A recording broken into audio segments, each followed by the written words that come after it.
Hello everyone, I'm Joseph Roberson, aka Professor Joe with Keasuc Hill, and this is the Professor Joe Show, and we are doing our afterlife segment.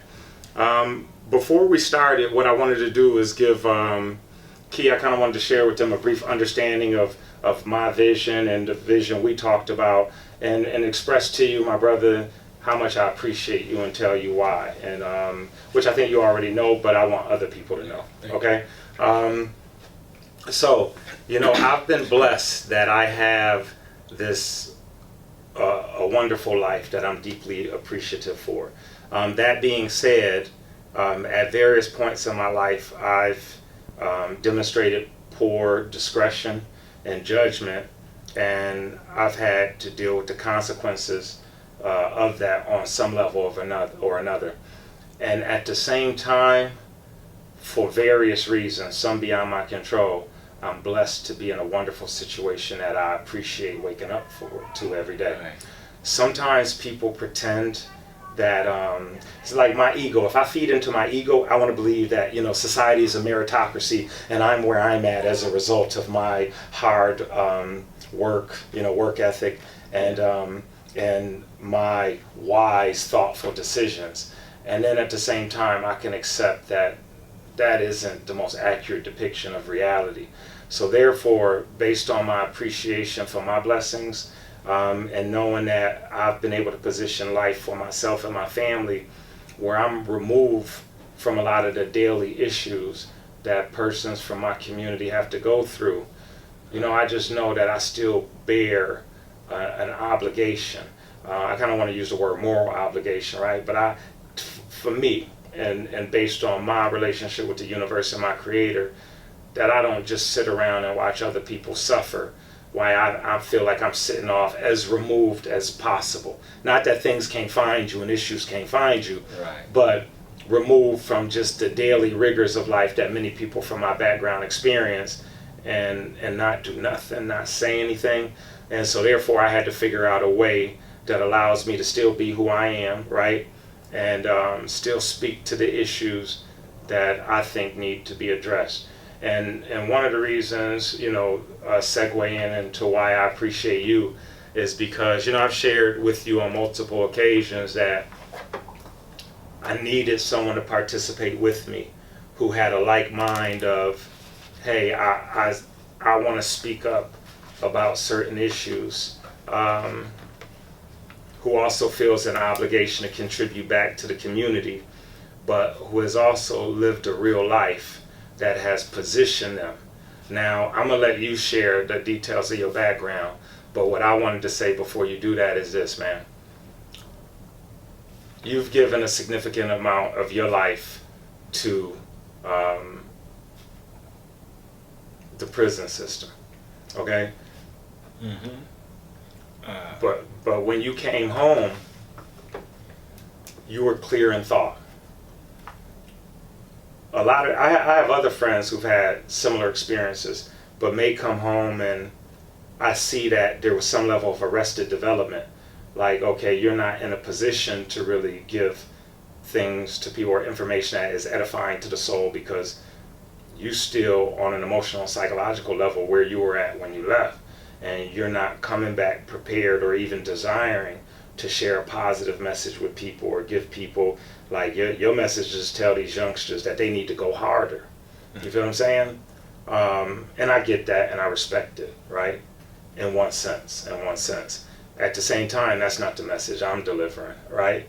I also appreciate that, my brother, with everything that I've ever witnessed you do it with enough integrity that it allows you to speak on things where people can't really question you as it relates to some matters, and we can go into more detail as to what those things are. But, you know, I really needed you to know, because I'm at a stage in my life where I can remove my ego and my need to posture myself a certain way, and I can tell the people in my life who I love and appreciate how much I appreciate them, my brother, and how much they are necessary in my life. So that's why a lot of times when we talk on the phone too, I tell you, like, man, I miss you, I need you, where you at, man, you know? Right. Because every time I'm seeing something happen in society, I'm feeling like I'm failing in my obligation to speak in a timely fashion, and that's one more life lost.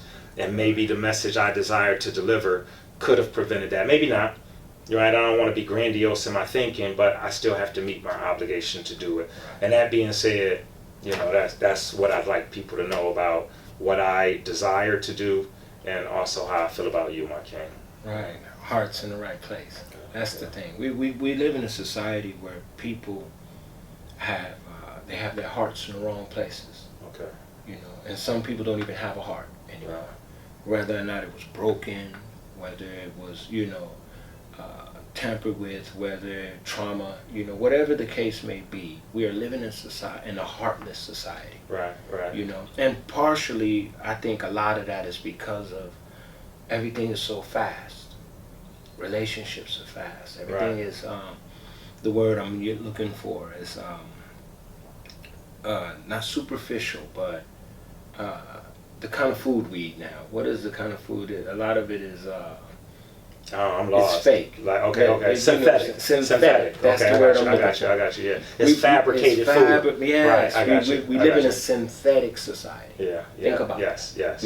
Everything is not what it is. Everybody wants to be other than who they are. Right. And when you pretend to be somebody other than who you are for so long, you begin to forget who you are. Right. And as human beings, we've forgotten our humanity. Right. Forget the culture.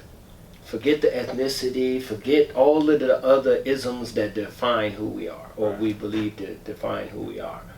On the basic level, human level, humanity, our basic humanity, we've forgotten that. And we don't even discuss what it was that made us human. Give me an example when you say we've forgotten our humanity. Okay. For example, well, one, you got to understand. For you to understand humanity, you got to have it taken away. That's first and foremost. It's kind of like appreciation of life. Yeah.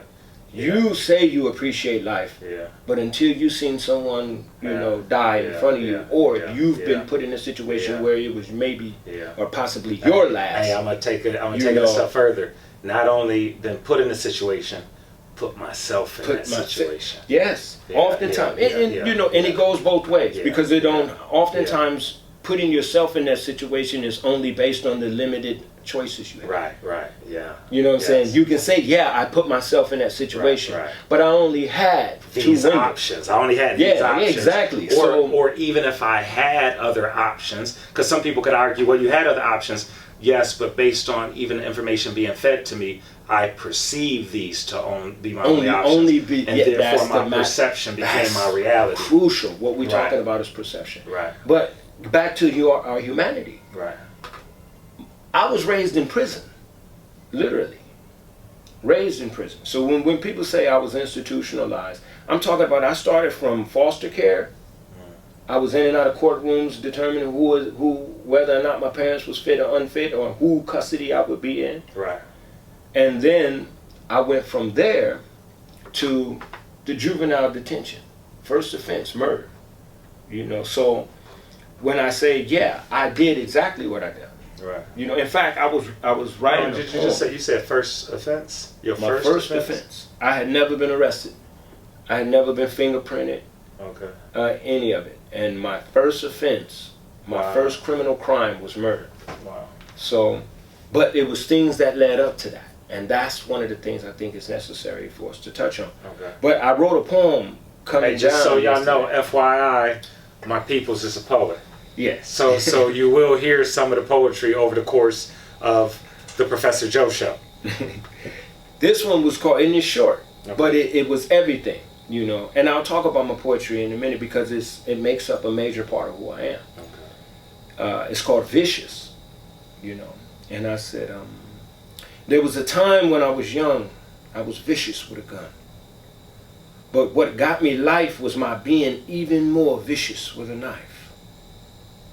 Rightfully, they caged me in, then ripped apart my flesh to discover something vicious within. A man more vicious with a pen. You see? I hear a couple of different messages in there. Share the message, now, please. It's obvious. I grew up a gang member. Lots of times we look for the hidden messages, but it's actually clearer than it says. When I was young, I was vicious with a gun. Right. I shot that gun. A lot of people talk Okay. about it and put it on Instagram now. Okay. This is the 80s when we really were living out. I mean, shootouts up close is how our names were given. Real quick, You know. hey, one day we need to discuss that, my brother. Not in a condescending way, not in a disparaging way, because it's not just the activity, it's the current culture of you're putting this on social media. Yeah. And so I won't go too deep into the moment, but there's this condemnation for snitching, but the irony is you telling on yourself because you're engaging in these behaviors and you're putting it on social media, and the desire for likes is let me show you fueling how the desire deep to do this goes. Okay, go ahead. It goes deeper than you got the president right now of the United States of America being investigated and possibly taken up for criminal activity, and he's getting on social media. He's the mad tweeter. He's telling on himself. He's saying I'm not guilty of this, but at the exact same time, he's saying I'm doing this. On social media, and he can't help it. So at some you're point, incriminating yourself. You can't help it. Everybody is so desperate to be seen. So we got to discuss to that. be heard. Because we all want to matter. We all desire some level of attention. But how about this? And again, I don't want to, because I want to get back to what you're talking about. But at some point, if it's not healthy, if it's not good attention, then is it truly desirable? The poem. No, I don't want to miss that. I don't want to miss that. Well, like I said, when I was young, I was vicious with it. I said I was vicious, and I was. I shot the gun. Right. I said I gangbang. But what got me life, a life sentence, 15 years to life, was that I was even more vicious with the knife, because I committed my crime with a knife. You see? Yeah.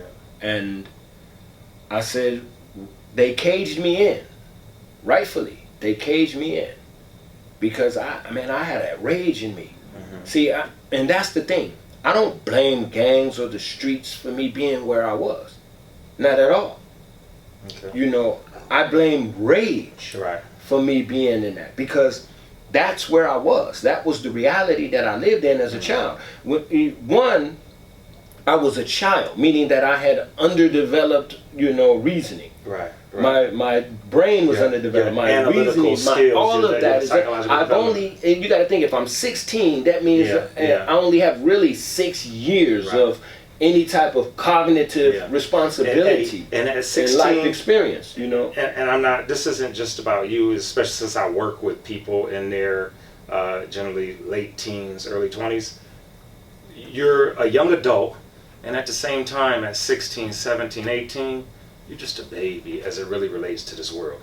You're a young adult and you're a young man or woman in the sense you will be held accountable for what you do, and there's consequences to your actions. But my brother, as someone who sits here and works with people at 17, 18, 19, 20 every day, and that's all I do, man, they're just babies. That goes back thinking, to our humanity, though. Because, see, in any type of traditional human type of development, no matter how far you go back, no matter what culture it is, there was a place for the youth. We sent them through a rites of passage.